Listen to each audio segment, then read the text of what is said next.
Je pense que sur le grand débat national, si vous voulez, si je prends le citoyen non entrepreneur, je pense qu'il ne voit pas la notion de la fiscalité des entreprises. Je pense que la dépense de l'État, tout le monde la voit.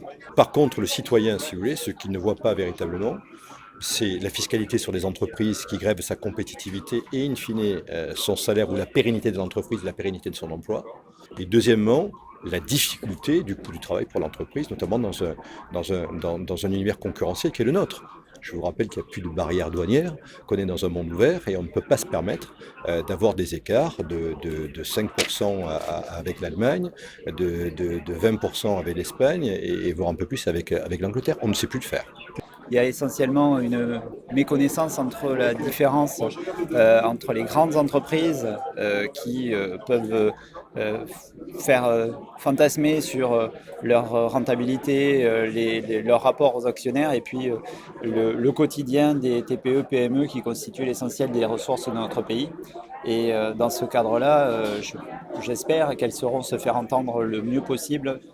Les entrepreneurs et l'entreprise de manière générale, c'est ce qui fait la force économique d'un pays. Donc c'est important que ces gens-là témoignent.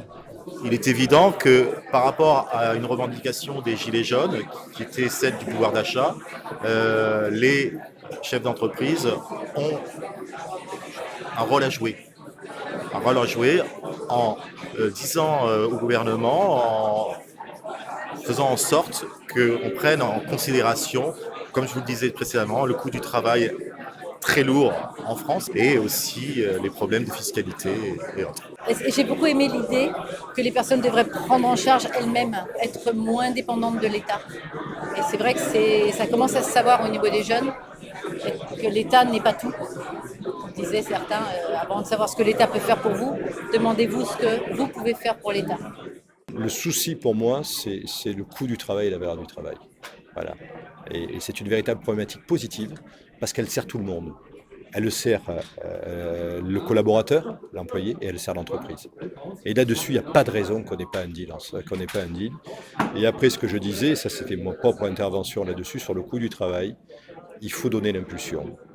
Il faut prendre le risque de dire on baisse le coût du travail parce que je sais qu'au bout du chemin, il y a la création d'emplois dans les entreprises, il y a de la création de valeur pour les employés, il y a de la création de valeur pour les entreprises.